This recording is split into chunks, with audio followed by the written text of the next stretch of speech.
जब भी कोई व्यक्ति गौतम बुद्ध के संग में शामिल होता था तो बुद्ध उसे सबसे पहले शांत रहने के लिए कहते थे। ध्यान की अवस्था में जाने से पहले उस भिक्षु को शांत रहना सिखाया जाता था। आज के दौर में हर तरफ सिर्फ शोर ही शोर है। इसकी वजह से दिमाग में तनाव पैदा होना लाजमी है। ऐसे में अगर आप हर रोज कुछ देर मौन रहने का अभ्यास करते हैं तो इससे आपके तनाव पैदा होने वाले हार्मोन के लेवल में कमी आती है। इससे आपका दिमाग शांत रहता है, गुस्सा नियंत्रित रहता है और तनाव बढ़ाने वाले हार्मोन्स का लेवल घटता है। आज के इस वीडियो में हम जानेंगे कि किन किन मौकों पर हमें शांत रहना चाहिए और किन मौकों पर हमें बोलना है और शांत रहने से हमारे अंदर क्या बदलाव आ सकते हैं। इससे पहले कि आप कहानी में खो जाए, कृपया हमारे चैनल को सब्सक्राइब जरूर कीजिएगा। तो चलिए कहानी शुरू करते हैं। शाम का समय था। गुरु अपने सभी शिष्यों को बुलाते हैं और कहते हैं, कल सुबह सब लोग नदी में स्नान करने के बाद तुरंत हमारी कुटिया के सामने उपस्थित हो जाना।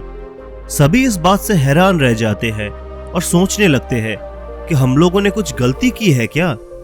लेकिन फिर ये सोचते हैं कि हो सकता है कि गुरुजी कल सुबह कुछ अच्छी बात बताने वाले हैं।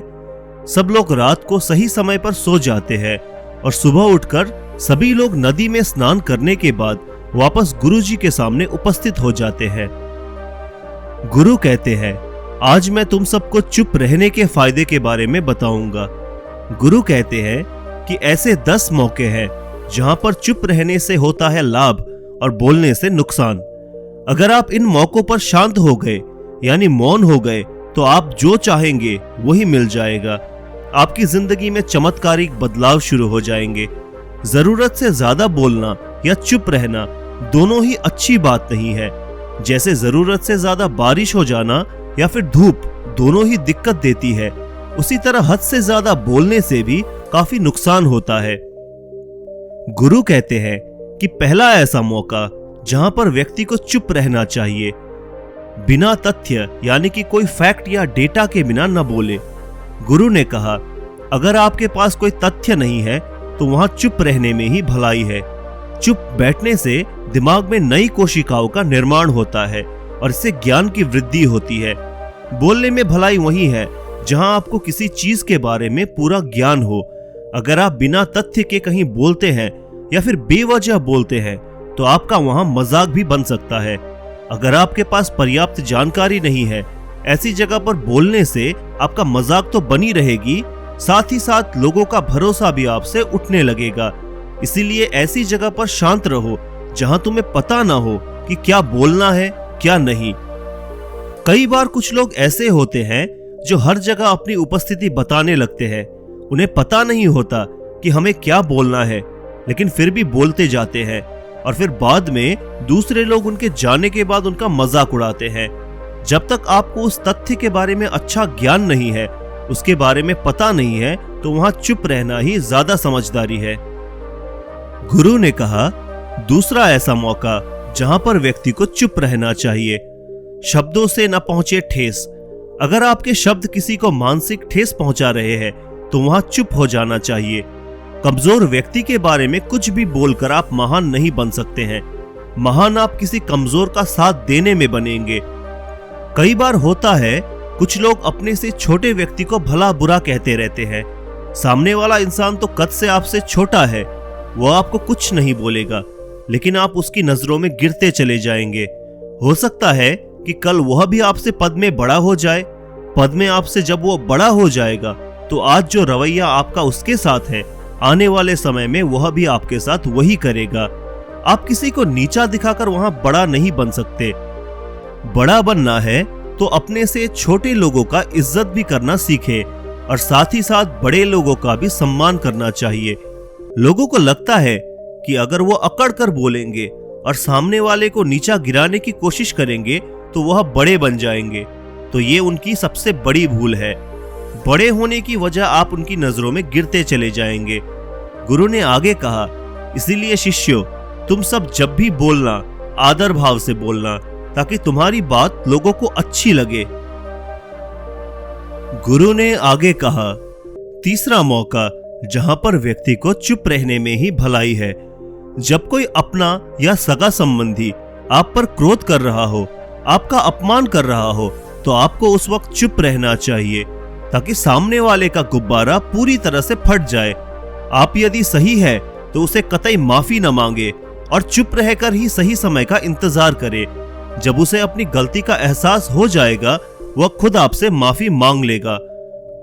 गुरु आगे कहते हैं कि अगर आपका कोई सगा संबंधी आप पर क्रोध कर रहा हो तो आप उस समय शांत रहे, तो ये आपका आदर सम्मान देने का भी निशानी है। इससे न कोई छोटा होता है और न ही बड़ा। अगर आपको क्रोध आ रहा है तो आप या तो वहां से किसी का अनादर किए बिना चले जाए या फिर चुप रहे। क्रोध करने से आपके रिश्ते खराब होंगे। क्रोध करने से हमेशा क्रोध करने वाले व्यक्ति का ही बुरा होता है। गुरु आगे कहते हैं कि एक बार की बात है, एक सांप जंगल से भागते हुए किसी राजा के घर में पहुंच गया। लोगों ने छेड़खानी की तो वह बहुत ही गुस्सा हो गया, जिससे घर में जो तलवार पड़ी हुई थी उसी को लपेटकर कसने लगा और धीरे धीरे उसका पूरा शरीर कट गया। ठीक उसी प्रकार हमारा गुस्सा भी हमारे शरीर को तलवार की भांति काटता है।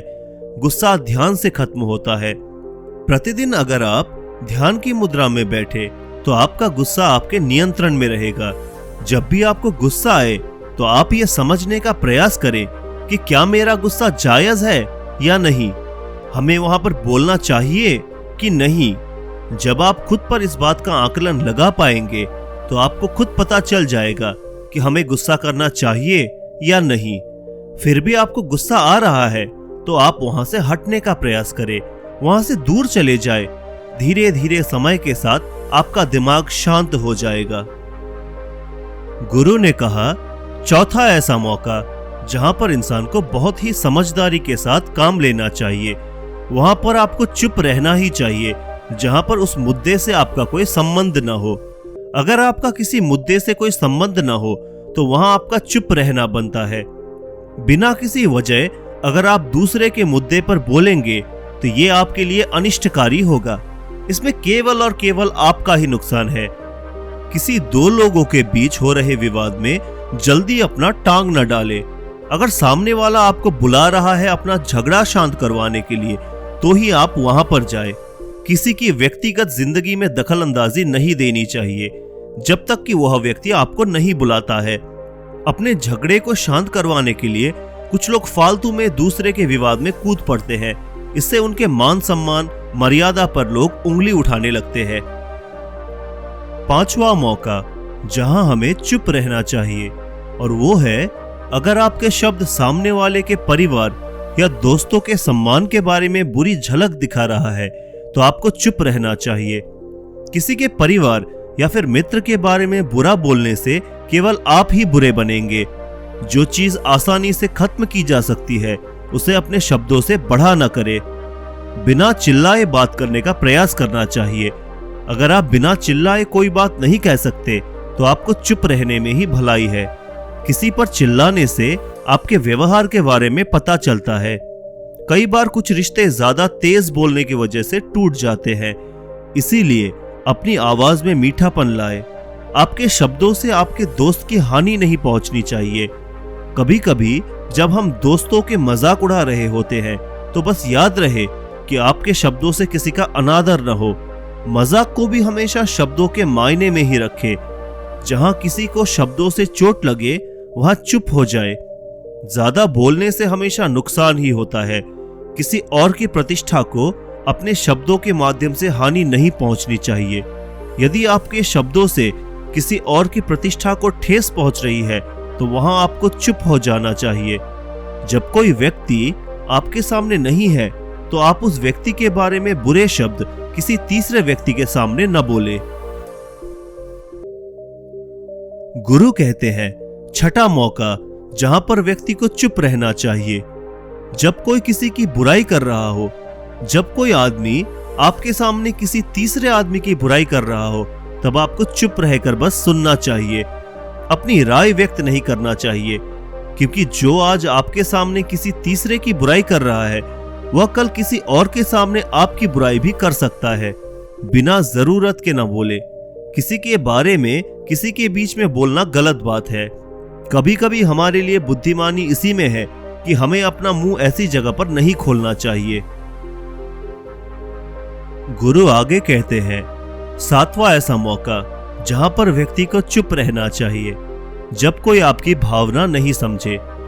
यदि आपको लग रहा है कि सामने वाला व्यक्ति आपकी भावना या दुख को या आपकी जो परेशानी है उसको वह समझ नहीं पा रहा है या समझने का प्रयास ही नहीं कर रहा है या वो आपको ध्यान से सुन ही नहीं रहा है, तो ऐसे व्यक्ति के सामने आप चुप ही रहे, क्योंकि ऐसे लोगों को आपकी भावना या दुख से कोई मतलब ही नहीं है।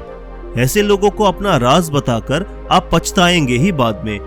इसीलिए हर किसी को अपने मन की बात नहीं बतानी चाहिए। अगर आपको लग रहा है कि सामने वाला आपकी बातों को नहीं समझ पा रहा है, आपकी भावनाओं को नहीं समझ पा रहा है, तो वहां पर आपको नहीं बोलना चाहिए, क्योंकि बाद में इन सब बातों को लेकर आपका मजाक ही बन जाएगा। गुरु कहते हैं, 8वां ऐसा मौका जहां पर आपको चुप रहना चाहिए जब कोई इंसान अपना दुख व्यक्त करे। यदि कोई इंसान अपने दुख या परेशानी को आपको बता रहा है तो इसका मतलब यह है कि वह आपको अपना समझ रहा है। ऐसे में तुरंत ही उसे समाधान बताने के बजाय चुप रहकर उसके दुख या समस्या को सुने। उसके दुख या समस्या को किसी और को न बताए। वह इसीलिए नहीं बता रहा है कि उसकी समस्याओं का समाधान कर देंगे, बल्कि वह इसीलिए बता रहा है कि सामने वाला उसकी बात को समझ रहा है। कई बार बताने से दुख कम हो जाता है। आपको अपना दुख इसीलिए बता रहा होगा कि उसे लग रहा है कि आप उसकी बात को समझ रहे हैं। दुख बांटने से कम हो जाता है। इसीलिए जब कोई व्यक्ति अपना दुख आपसे व्यक्त करे तो आप चुप मारकर उसकी बात को बहुत ही ध्यान से सुने, ताकि उसके दुख कम हो जाए, उसके मन का बोझ हल्का हो जाए। गुरु आगे कहते हैं, 9वीं ऐसी जगह जहां पर आपको चुप रहना चाहिए, जहां पर दुष्ट प्रकृति के लोग रह रहे हो और गाली गलौज कर रहे हो, तो आप वहां पर मत जाइए। ऐसी जगहों से आप चुपचाप निकल जाए, अर्थात अपनी प्रतिक्रिया दिए बिना आप वहां से चले जाए, क्योंकि जिसकी जुबान खराब होती है, जो दुष्ट प्रकृति के लोग होते हैं, उनको आप ऐसे समय में नहीं समझा सकते हैं। जब उनका दिमाग पूरी तरह से शांत हो जाए तभी वह आपकी बात सुनेंगे। इसीलिए जहां पर दुष्ट प्रकृति के लोग आपकी बात को न मानते हो और नहीं सुनते हो, तो आपको वहां पर नहीं बोलना चाहिए। गुरु कहते हैं कि 10वां ऐसा मौका जहां पर आपको शांत हो जाना चाहिए। आपकी सफलता का राज हर किसी को न बताए। कई बार होता है कि कुछ लोग जो सफलता को बहुत ही जल्दी अर्जित कर लेते हैं, वे हर जगह अपनी सफलता का ढिंढोरा पीटने लगते हैं। ऐसे में क्या होता है कि कई लोग आपकी सफलता से खुश नहीं होते। अगर आप अपनी सफलता का जबरदस्ती लोगों में ढिंढोरा पिटवा रहे हैं, तो लोगों की नकारात्मक ऊर्जा आपको प्रभावित कर सकती है। जब आप सफल होंगे तो सबको पता चल जाएगा कि आप सफल हो गए हैं। ढिंढोरा पीटने से नुकसान आपका ही होगा। इतना कहकर गुरु ने कहा, शिष्यों, आज के लिए बस इतना ही। अगर तुम सब मेरी इन बातों को अपने जीवन में अपना लेते हो तो तुम सब काफी हद तक हर परेशानियों से बचे रहोगे। तो दोस्तों, आशा करता हूं इस वीडियो से आपको बहुत कुछ सीखने को मिला। ये वीडियो आपको कैसा लगा हमें कमेंट करके जरूर बताएं, और कौन सा सीख आपको सबसे अच्छा लगा ये हमें कमेंट करके जरूर बताएं। और ऐसी ही कहानियों से जुड़े रहने के लिए हमारे चैनल को जरूर सब्सक्राइब करें। तो मिलते हैं अगली कहानी के साथ। तब तक के लिए नमो बुद्धाय।